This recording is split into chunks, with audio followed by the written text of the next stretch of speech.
오늘 설교의 제목이 뭔지 얼른 주보를 보세요. 설교 제목이 뭔가요? 바로 그 순간. 우리는 살면서 매일매일 결정을 해야 되지요. 근데 결정하는 바로 그 순간이 참 중요합니다. 그 순간의 결정이 내가 살아야 될 남은 인생을 결정짓는 때가 많습니다. 그 순간의 결정이 내 남은 인생을 좌지우지한다는 것입니다. 그래서 바로 그 순간이 참 중요합니다. 오늘 본문은 잘 아시는 것처럼 사사시대 때에 사사 기드온과 그를 따르던 300명의 용사들이 이스라엘 백성을 괴롭히던 미디안 군대 13만 5천 명을 물리쳐서 이긴 전쟁의 이야기가 나오고 있습니다. 이 전쟁의 과정 속에도 바로 그 순간이 많이 나옵니다. 바로 그 순간 결정 하나 잘해서 전쟁을 승리로 이끌기도 하고 바로 그 순간에 잘못된 판단으로 잘못된 결정을 해서 전쟁의 패배자가 되기도 했습니다. 첫 번째 바로 그 순간 기드온이 맞이했던 바로 그 순간이 있습니다. 성경을 앞으로 2장 넘기셔서 사사기 6장 14절 말씀을 우리 같이 한번 읽어보겠습니다. 여호와께서 그를 향하여 이르시되 너는 가서 이 너의 힘으로 이스라엘을 미디안의 손에서 구원하라. 내가 너를 보낸 것이 아니냐 하시니라. 미디안 사람들에게 괴롭힘을 당했던 이스라엘 백성들이 하나님께 부르짖어요. 회개하고 부르짖으니까 하나님이 그 기도 들으시고 기드온 보고 야 기드온아 네가 가서 저 미디안 군대 물리치고 네 백성 구해라. 이 말에 기드온이 펄쩍 뜁니다. 뭐라고 하는지 15절 말씀을 보세요. 우리 기드온의 심정으로 같이 또 읽어볼까요? 그러나 기드온이 그에게 대답하되 오 주여 내가 무엇으로 이스라엘을 구원하리이까 보소서 나의 집은 므낫세 중에 극히 약하고 나는 내 아버지 집에서 가장 작으니이다 하니 하나님 안 돼요. 천만의 말씀. 저는 그럴 능력이 못 됩니다. 그런 인물이 안 됩니다. 우리 집안은 가장 작은 별 볼 일 없는 집안인데 제가 어떻게 그 일을 합니까? 그런 기드온을 향해서 계속해서 16절에 하나님이 말씀하세요. 여호와께서 그에게 이르시되 내가 반드시 그다음 뭐라고 되었어요? 너와 함께 하리니 내가 미디안 사람 13만 5천 명 치는 것을 몇 명 치듯이 한 사람 때려잡듯이 할 수 있도록 내가 너와 함께 할 거야. 바로 그 순간 기드온은 결정해야 됩니다. 이 하나님의 부르심에 순종할 건가 말 것인가. 많은 갈등이 있었습니다. 또 하나님과 밀당도 합니다. 하나님 여기 손뭉치 놔둘 테니까 여기는 이슬 내리지 않게 해보세요. 또 하나님 이번에는 손뭉치만 말고 딴 데만 이슬 내리고 손뭉치는 바삭바삭 마르게 해보세요. 이런 많은 밀당을 합니다. 하나님이 그 과정을 다 받아주십니다. 기드온이 믿음의 결정을 할 때까지 기다려주십니다. 감사하고 다행스럽게 기드온은 하나님의 부르심에 믿음으로 순종합니다. 바로 그 순간이 평범한 농촌 청년 기드온이 이스라엘의 위대한 지도자가 되는 순간이었습니다. 여러분 우리 모두에게도 이런 순간이 있습니다. 이것을 우리식으로 표현하면 하나님이 그러한 감동을 주셨습니다. 예수님께서 그런 마음을 주셨습니다. 성령님께서 제게 그런 말씀을 하셨습니다. 이렇게 표현할 수 있습니다. 이때가 중요합니다. 기드온처럼 순종하기 힘든 이유가 이런저런 이유가 다 있습니다. 그러나 결국은 마지막 바로 그 순간 그래서 어쩌라고 순종할 거야 말 거야 바로 그 순간이 있는 것입니다. 기드온에게도 하나님의 부르심에 대한 두려움이 있었습니다. 주저하는 마음이 있었습니다. 그러나 그가 결국은 순종했다는 겁니다. 여러분 성경에서 하나님께 쓰임받는 사람들의 공통점이 바로 그겁니다. 아브라함에게 하나님 말씀하십니다. 아브라함아 지금 네가 살고 있는 이곳은 너무 우상 숭배가 심해. 우상을 만드는 동네야. 나를 제대로 섬기기 어려울 거야. 너 나 한번 제대로 섬길래? 예 하나님. 그러면 너의 본토, 고향, 친척, 아비집 다 떠나서 내가 지시할 땅으로 가. 바로 그 순간 아브라함은 갈등합니다. 그때 아브라함은 깊이 묵상하면서 하나님의 말씀에 순종하기로 결정했기 때문에 오늘의 믿음의 조상이 될 수 있었던 것입니다. 여러분 바로 그 순간이 중요합니다. 성경은 바로 그 순간 하나님을 믿는 믿음으로 목숨 건 믿음의 순종을 한 사람들의 기록인 것입니다. 오늘 우리들에게도 그냥 인생 살라고 사는 거 아닙니다. 인생은 사는 게 아니라 사명을 위해 사는 것입니다. 그냥 사명이 뭔지도 모르고 하나님이 왜 이 직장에 보냈고 왜 이 교회에 다니게 하고 나에게 왜 이 직업을 주셨고 나에게 왜 이런 은사를 주셨는지도 모르고 그냥 적당히 살다가 사라지는 인생이 아니라 사명을 감당하라고 우리를 부르실 때가 있습니다. 바로 그 순간 두려움이 있지만 여러 가지 핑계댈 이유가 있지만 믿음으로 순종하는 순간이라는 걸 깨달으시기 바랍니다. 그 순간이 축복의 기회이고 하나님의 능력을 경험하는 기회인 것입니다. 두 번째 바로 그 순간이 있습니다. 기드온과 함께 미디안 군대를 물리치겠다고 나선 이스라엘 군대의 숫자가 3만 2천 명이 되었습니다. 여러분, 미디안이 몰고 온 군대의 숫자는 13만 5천 명입니다.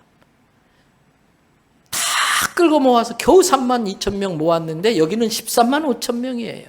게임이 안 되는 거예요. 근데 웬걸요? 하나님이 기드온에게 말씀하세요. 기드온아, 지금 마음에 두려움이 있는 자들이 있다. 응? 또 두고 온 자식 생각하는 그러한 사람들이 있다. 다 돌려보내라. 다 돌려보내라. 기드온이 하나님께 순종해서 그렇게 돌려보냅니다. 그렇게 돌려보내라고 한 데는 두 가지 이유가 있습니다. 성경을 다시 앞으로 뒤로 한 장 넘겨서 사사기 7장 2절을 보세요. 여호와께서 기드온에게 이르시되 너를 따르는 백성이 어떻다고요? 너무 많다. 내가 그들의 손에 미디안을 붙이지 않을 거야. 넘겨주지 않을 거야.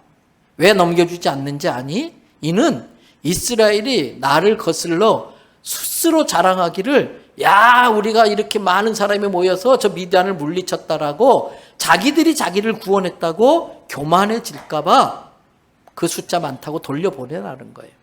또 두 번째 이유가 있습니다. 여러분, 코로나만 전염되는 게 아닙니다. 마음의 두려움이 전염됩니다. 원망도 전염됩니다. 투덜대는 것도 전염됩니다. 불신의 생각, 부정적인 생각도 전염돼요. 그러면 아무리 숫자가 많아도 이 두려움과 부정적인 생각에 사로잡히면 절대 전쟁에 이길 수가 없는 것이지요. 여러분, 우리에게도 그런 두려움이 찾아오는 순간이 있습니다. 환경의 어떤 거대한 어려움 때문에 또는 막 나를 괴롭히는 세상적으로 잘 나가는 어떤 사람 때문에 여러 가지 이유로 두려움과 맞서야 될 순간이 있어요. 그때에 거기에 사로잡히면 어둠의 권세가 나를 확 사로잡습니다. 부정적인 생각에 사로잡히고 두려움에 사로잡히고 그러면은 우리 마음이 갑자기 불안해져요. 공황 증세가 와요. 우울증에 빠지게 돼요. 사단이 속삭입니다. 너 같은 거 살아서 뭐해? 너는 해도 안 돼. 너 같은 건 죽는 게 낫지. 뛰어내려. 이 어둠의 권세가 우리를 확 사로잡는 거예요. 이건 누구에게나 그럴 수 있어요. 바로 그 순간 우리가 바라봐야 될 것은 하나님 아버지인 줄로 믿습니다. 바로 그 순간 우리가 생각해야 될 것은 우리 대장 예수 그리스도인 줄로 믿습니다. 그래서 그 두려움을 물리쳐야 되는 거예요. 그 두려움을 물리치지 못하고 돌아간 사람이 2만 2천 명이에요. 몇 명이 남았습니까? 그렇게 오랫동안 계산하셔야 되나요? 네. 여러분, 그 두려움을 물리치고 남아있는 1만 명의 숫자에 들어가기를 바랍니다. 근데 이것이 다가 아닙니다. 세 번째 바로 그 순간이 있습니다. 우리의 마음이 해이해지는 순간입니다. 사사기 7장 5절 6절을 보세요. 이에 백성을 인도하여 물가에 내려가매 여호와께서 기드온에게 이르시되 누구든지 개가 핥는 것 같이 혀로 물을 핥는 자들을 너는 따로 세우고 또 누구든지 무릎을 꿇고 마시는 자들도 그와 같이 따로 세워라 하시더니 6절 말씀 다 같이 읽어볼까요? 손으로 움켜 입을 대고 핥는 자의 수는 300명이요 그의 백성은 다 무릎을 꿇고 물을 마신지라. 목마른 건 너무나 당연합니다. 피곤합니다. 그런데 그 뜨거운 땡볕을 걷다가 앞에 아주 시원한 물이 흐르는 개울이 나오는 거예요. 기드온이 가서 물을 마셔도 좋다 그랬더니 와 달려가더니 투구를 집어던지고 방패를 집어던지고 창을 집어던지고 그 물가에 납작 엎드려서 개처럼 혀로 물을 막 핥는 거예요. 너무 더우니까. 근데 그 중에 몇 명이 주변을 막 살피는 거예요. 기습 공격하진 않을까? 그리고 기습 공격 당하지 않을 거 알지만 무릎을 꿇고 한 손에 방패를 들고 창을 들고 계속 두리번거리면서 손으로 물을 떠서 마시는 거예요. 그 사람들을 따로 모았더니 300명입니다. 여러분, 여기에서 우리가 알아야 될 것은 우리들 속에는 늘 편안해지고 싶은 마음, 쉬고 싶은 마음, 방심하기 쉬운 그러한 때가 있어요. 바로 그 순간이 적의 공격을 당하기 아주 좋은 때입니다. 여러분, 지금 대한민국은 전쟁이 끝난 것이 아닙니다. 잠시 휴전하고 있는 겁니다. 여전히 전쟁 중입니다. 전쟁 중에는 모든 게 불편합니다. 자유가 제한될 수 있고요.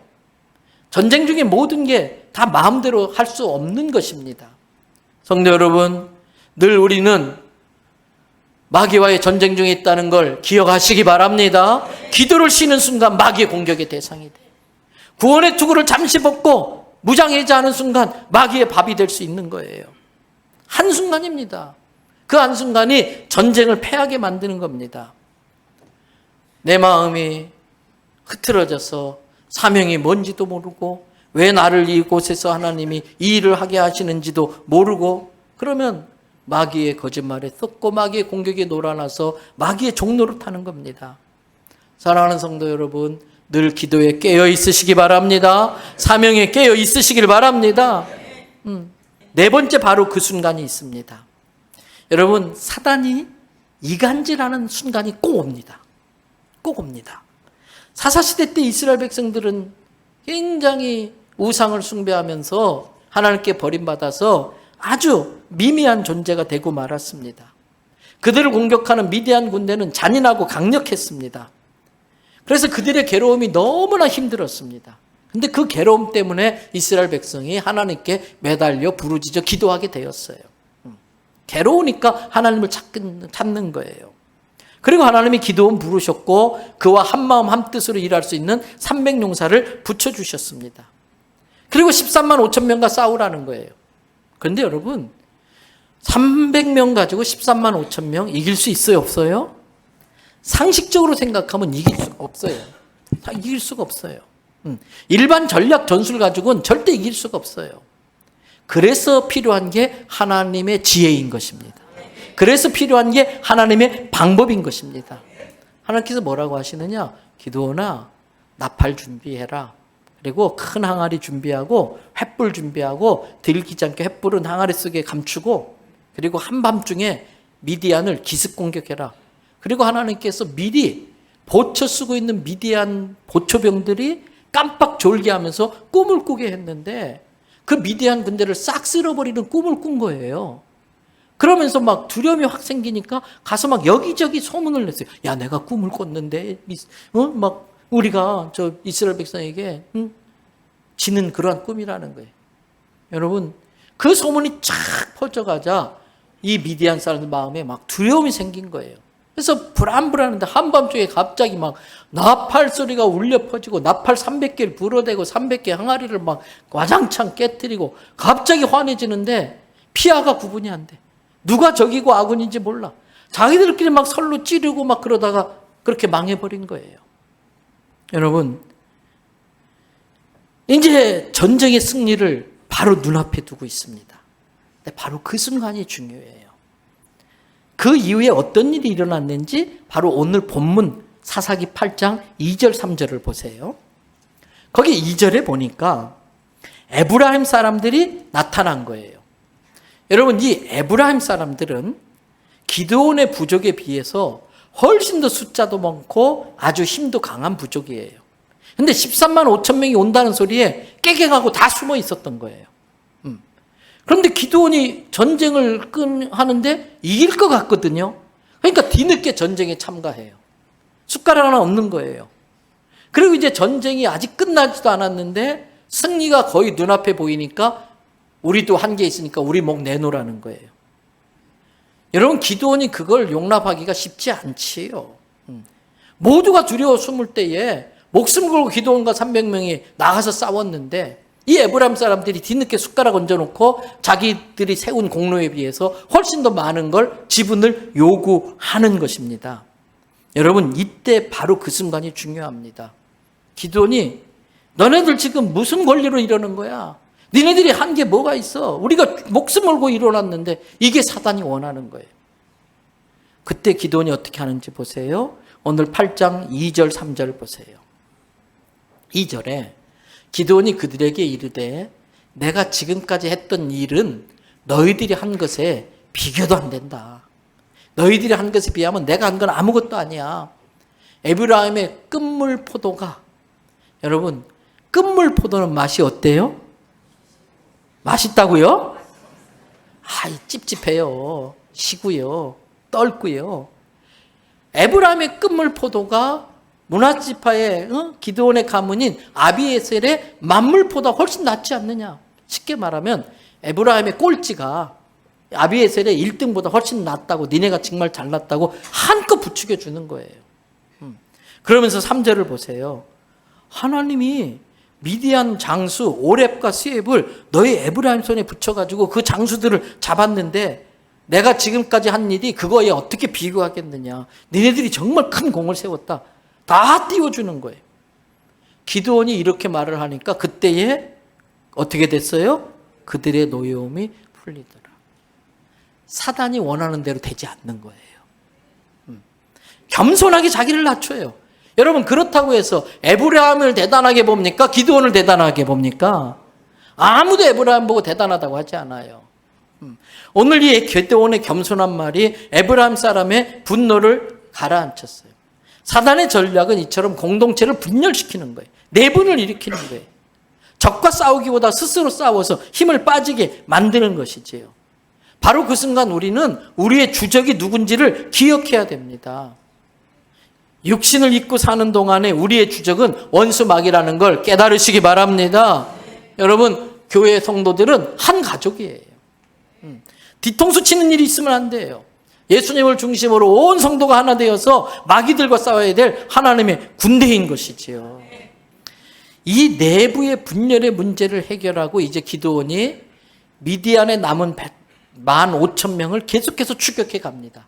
근데 새벽부터 전쟁에 나와서 피곤하고 배가 고파요. 근데 마침 숫곳이라는 성을 지나는데 여기는 갓지파입니다. 이스라엘 민족입니다. 그래서 우리가 너무 배고프니까 좀 떡 좀 주세요. 마실 물 좀 주세요. 안 줘요. 안 도와줘요. 그래서 옆에 성에 브누엘 성에 갔더니 마찬가지로 안 도와줘요. 왜 그랬을까? 여러분 기드온이 큰 승리를 이루긴 했지만 지금 현재 상황을 한번 상상을 해보세요. 전쟁을 할 때에 많은 사람의 숫자의 군대가 적은 숫자를 둘러싸고 공격하는 건 우리가 상식적으로 이해가 되는데 지금 300명이 쫓아가고 15,000명이 도망가고 있어요. 상상이 돼요? 300명, 우리 지금 이제 땅이 300명 될까? 이 숫자가 15,000명을 공격하는데 15,000명이 죽으라고 도망가는 거예요. 여러분 수학을 잘 하시니까 15,000대 300명 몇 배 정도 되나요? 뭐 이렇게 시간이 오래 걸려? 50배예요. 그런데 갑자기 이 사람들이 정신 차리고 야 우리가 왜 도망가? 15,000명이 확 돌아서면 어떻게 돼요? 그러면 300명 삥 둘러싸면 끝나는 거예요. 지금 숫곳성 사람들과 브누엘 사람들이 그거 생각하는 거예요. 야 어쩌다가 이겼는지 모르지만 저 15,000명이 돌아서면 큰일 나. 우리가 제 300명 도와줬다가 떡 주고 물 줬다가 우리도 망해. 안 도와주는 거예요. 여러분 이들은 눈에 보이는 300명과 15,000명 봐요. 믿음은 눈에 보이지 않는 걸 보는 능력이에요. 하나님은 보이지 않기 때문에 믿음이 필요한 거예요. 그 하나님의 약속을 믿는 믿음이 우리에게 있으시기를 바랍니다. 그 믿음이 없으니까 협조 안 한 거예요. 그 어렵게 영적 전쟁을 치르는 그 기드온을 돕지 않는 것이지요. 바로 그 순간 그들은 복 받을 수 있는 기회를 발로 차버린 거예요. 결국 하나님의 은혜로 기드온이 승리하고 그로 인해서 얻는 많은 복이 있지만 숫곳과 이 브누엘 사람들은 같이 망하고 말아요. 여러분 혹시라도 내가 믿음이 없어서 그런 식으로 인생을 살아가는 건 아닌지 나의 신앙을 한번 점검해 보시기 바랍니다. 마지막 바로 그 순간 한 가지 더 살펴봅시다. 자, 지금 기드온의 300용사들이 열심히 15,000명을 쫓아가지만 현실은 피곤해요. 현실은 배고파요. 현실은 목말라요. 현실은 저러다 저것들이 정신 차리고 확 돌아서면 우리 어떻게 되지? 두려움이 있을 수 있어요. 바로 그 순간 드는 생각이 나는 할 만큼 했어. 나 이제 너무 피곤해. 나 할 만큼 했어. 내려놓고 싶은 순간이에요. 누구에게나 그런 시간이 찾아와요. 여러분, 우리들 마음에도 내가 이만큼 했어. 할 만큼 했어. 이제 다 편히 쉬고 싶은 마음이 들 때가 있어요. 바로 그 순간이 중요해요. 여러분, 전쟁에 이긴 게 아니에요. 마지막 전쟁을 승리로 마무리해야 돼요. 근데 이때 우리가 생각해야 될 것은 마음의 두려움이 있지만 저 15,000명이 돌아설 수도 있다는 생각이 들 수도 있지만 이 싸움은 이미 이긴 싸움이라는 믿음을 갖고 싸워야 돼요. 왜? 예수님이 십자가에서 원수 마귀의 뱀의 머리통을 박살을 내셨어요.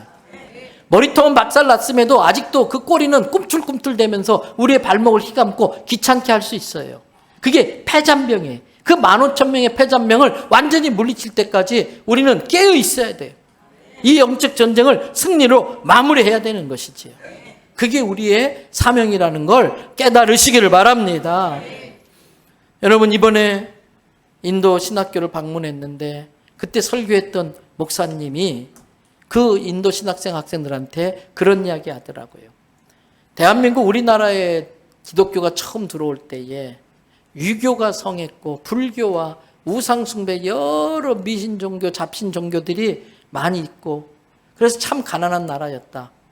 초창기 기독교인들은 아주 적었지만 그래도 그들은 하나님을 믿는 믿음으로 하나님께 순종하면서 신앙을 지키고 우리에게 그 신앙을 유산으로 물려줬고 그 신앙 때문에 하나님의 은혜가 대한민국에 임해서 지금은 전 세계가 부러워할 만한 나라가 되었다. 그러면서 하시는 말씀이 인도는 힌두교를 비롯해서 불교와 모든 이슬람과 우상숭배와 그래서 영적 전쟁이 치열하고 도마 이후로 2000년 동안 영적 전쟁을 싸우는 곳이라 신앙생활하는 게 참 어려울 거다. 그러나 여러분 신학생들이 기드온 300용사와 같은 마음으로 믿음을 지키고 나가서 싸울 때에 반드시 인도도 어느 순간 예수님 믿는 나라가 되고 그때 우리나라와 힘을 합해서 세계 복음화의 사명을 이루자 이 말로 그 신학생들을 격려하시더라고요. 여러분, 한 달 전에 전 세계 인구가 가장 많은 나라가 중국을 뛰어넘어서 인도가 되었습니다.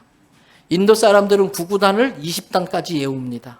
수학을 잘합니다. 영국 식민지로 있어서 영어를 마음대로 사용합니다. 엄청난 인적 자원과 수학의 능력과 영어의 언어의 능력으로 앞으로 세계에 중요한 역할을 할 나라라고 생각되어져요. 이 나라를 복음화시키는 것은 선교적으로 굉장히 중요한 전략 중에 하나일 것입니다.